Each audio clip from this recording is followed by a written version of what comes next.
ఏంటండి అబద్ధం అబద్ధం అంటారు? మీరు మాత్రం బ్యాగ్ వదలడానికి వెళ్తున్నానని చెప్పొచ్చారా? స్కూల్కి వెళ్తున్నాను అబద్ధం చెప్పే కదా వచ్చారు. లేదే, మీతో బ్యాగ్ వెతకడానికి వెళ్తున్నా అని చెప్పొచ్చాను. ఏంటి నన్ను మీలా ఫ్రాడ్ లిస్ట్ లో కల్పేసుకున్నారా?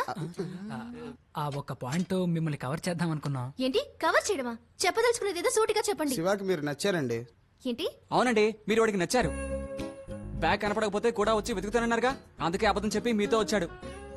మావాడు విజయవాడ వచ్చిన రోజు ఓ పూలు అమ్మే ఆవిడ 500 చిల్లర అడిగాడు. చిల్లర లేదనేసరికి ఎవరో ఒకళ్ళకి 20 రూపాయలు పువ్వులు ఇమ్మని చెప్పాడు. ఆ పువ్వులు ఆవిడ ఆ పువ్వుల్ని తీసుకొచ్చి సరిగ్గా మీ చేతికే ఇచ్చింది. వాడి గురించి మేం చెప్పడం ఏంటండి? పువ్వులు ఇచ్చినప్పుడే ఆ పువ్వులాడు వాడి గురించి చెప్పుంటుందే. ఒక్కసారి ఫ్లాష్ బ్యాక్ వెళ్ళండి. ఎవడో మెంట్లోడమ్మా 20 రూపాయలు ఇచ్చి పువ్వులు ఎవరో ఒకరికి ఇచ్చేయమన్నాడమ్మా. ఎవరు? ఎవరికి తెలుసు? చూడ్డానికి కరెంటు స్తంభాలా ఉన్నాడు. గాలి తీసేసిందిరా.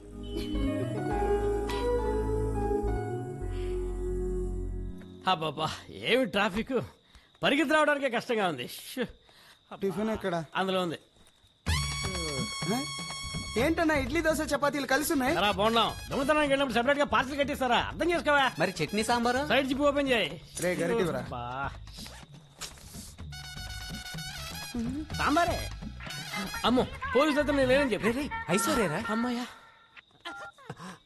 చెప్పండి ఏంటి విషయం? ఇక్కడే మన జాక్ పేట అన్న ఇంట్లో. అదే మా బ్యాగ్ కొట్టేశాడు. Nonsense, no talking. నేను కుమార్ని మాట్లాడుతున్నానండి. విషయం ఏంటి? బ్యాటరీ లోగా ఉందండి. మీరు శివతోనే డైరెక్ట్ గా మాట్లాడండి. నేను చాలా మాట్లాడాలి. రేపు డైరెక్ట్ గా కలిసినప్పుడే మాట్లాడతానని చెప్పండి. శివా.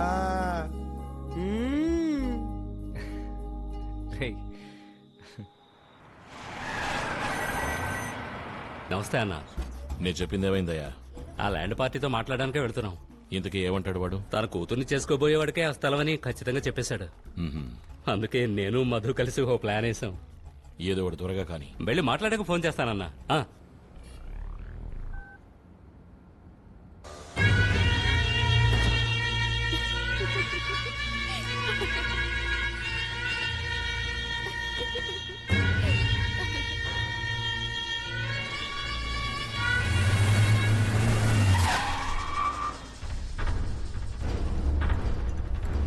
ఏ ఈవో, ఎక్కడున్నావు? ఏమయ్యా ఎన్నిసార్లు చెప్పాలయ్యా? ఇంటికి వస్తారు, ఫోన్ చేస్తారు. ఈ ఇల్లు అమ్మే ఉద్దేశం నాకు లేదయ్యా. అయ్యయ్యో, నేను మా అన్నను కన్విన్స్ చేయలేకపోతున్నాను. నువ్వేమో స్టేటర్ వెనక్కి తీసుకున్నట్టున్నావు, ఇల్లు అమ్మనంటున్నావు. అందుకనే నేను ఒక ఐడియా వేశాను. నీ కూతుర్ని వీడికిచ్చి పెళ్లి చేశావంటే నువ్వు చెప్పినట్టుగానే ఆస్తి వీడికి వచ్చేస్తుంది. నువ్వు ఇల్లు అమ్ముతావు కదా? అమ్ముతానన్నా. అమ్ముతాడట. వీడి దగ్గర నుంచి నేను తీసేసుకుంటాను. ఎవడాస్తిని ఎవడు రామ్మేది? నువ్వే కదయ్యా అన్నావు పిల్లని చేసుకోబోయేవాడికే ఆస్తి మొత్తం అని. అంటే నువ్వు సంబంధం తీసుకొస్తావా? మా అమ్మాయికి సంబంధం చూడడం మాకు చేత కదా. నోరు మూసుకొని బయటకు వెళ్ళవయ్యా. అయ్యో ఏంట్రా మీ మావ దేనికి సెట్ అవడు? ఎవడికి ఎవడరా మావగారు? వీడికి నువ్వు. పోరా బయటికి. అమ్మాయిని వీడికి ఇచ్చి పెళ్లి చేస్తావా లేదా? చెయ్యను. వాడేమంటున్నాడు మావయ్య? వాడు కూతుర్ని ఎత్తుకొచ్చి ముగ్గురిని లేపేసి అన్నకి స్థలాన్ని రాసిచ్చి వెళ్ళిపోదాం. రే, ఆ అమ్మాయి ఎక్కడున్నా వెంటనే ఇక్కడికి రావాలి. తీసుకురండి. అలాగానా? ఏంటి ఇది?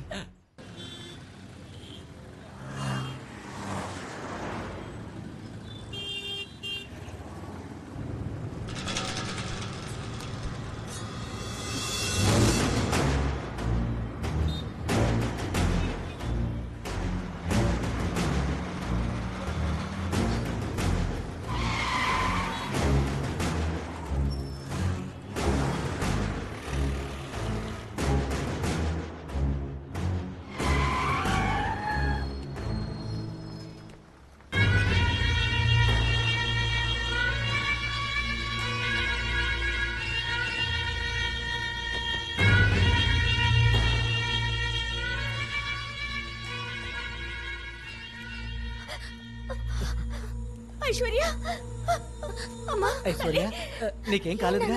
రామ్మా లోపలికి రా. రామ్మా. అన్నా అమ్మాయి చాలా బాగుందన్నా. అన్నా అమ్మాయి నాకు ఓకే అన్నా. ఏంటల్లుడు ఆడుకుంటావు? ఈ అమ్మాయిని మళ్ళీ ఎప్పుడు చూస్తానా అనుకున్నాను. వీడు కూతురు కావడం ఇంకా మంచిదైంది.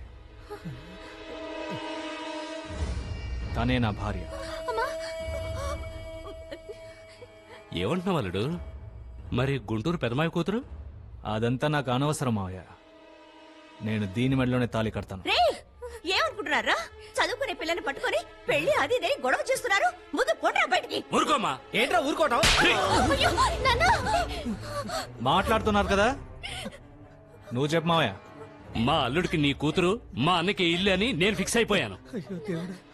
2 రోజుల్లో నిశ్చితార్థం, వచ్చే ముహూర్తంలో పెళ్లి. అమ్మా.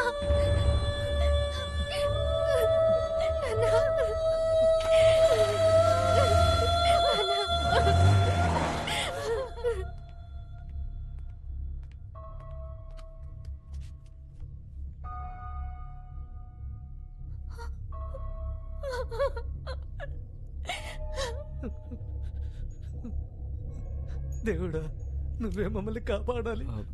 ఏమైంది?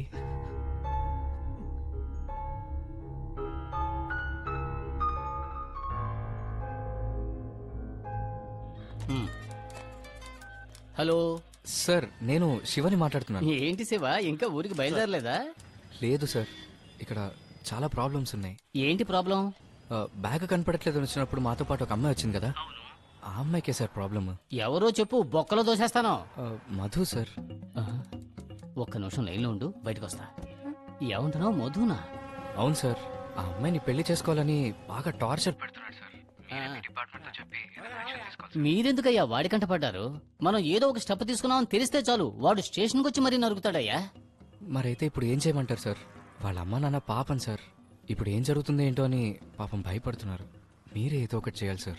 ఒక పోలీసు వాడిగా నేను ఈ మాట అనకూడదు, అయినా సరే నాకు కావలసిన వాడివి కాబట్టి చెబుతున్నాను. ఆ మధుని ఎదిరించగల ఏకైక వ్యక్తి కాశీ ఒక్కడే. కాశీ తమ్ముడిని చంపింది ఈ మధునే. అప్పటినుంచి వీడెప్పుడు దొరుకుతాడా అని కాశీ ఎదురు చూస్తున్నాడు. నువ్వు వెళ్ళి వాడిని సాయం అడుగు. నాకెందుకో అదే కరెక్ట్ అనిపిస్తుంది. ఒకవేళ నువ్వు కాశీ దగ్గరికి వెళ్ళావని తెలిస్తే మధు తగ్గొచ్చు, అందుకే చెబుతున్నా. కాశీ ఎక్కడ ఉంటాడు సార్?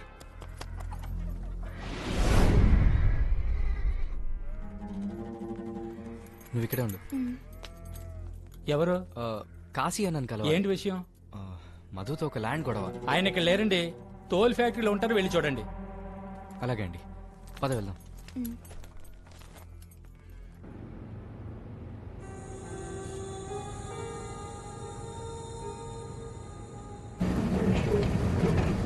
అన్నా, కాశీ అన్న పైన ఉన్నారు, వెళ్ళండి. రా.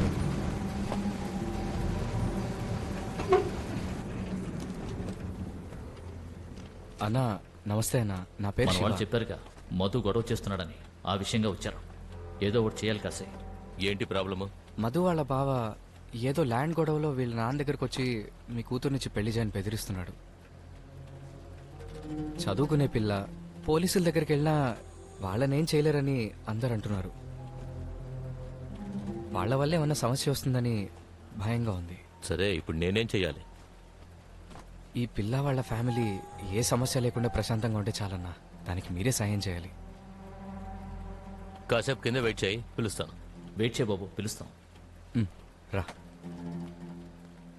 మనల్ని నమ్ముకుని వచ్చాడు.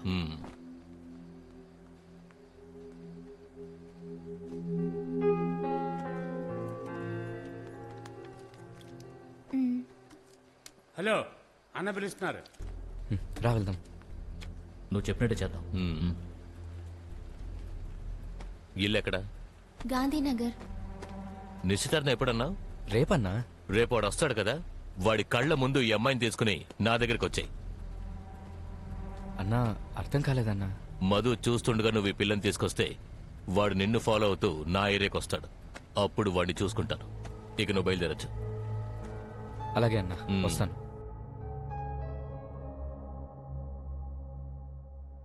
రేపు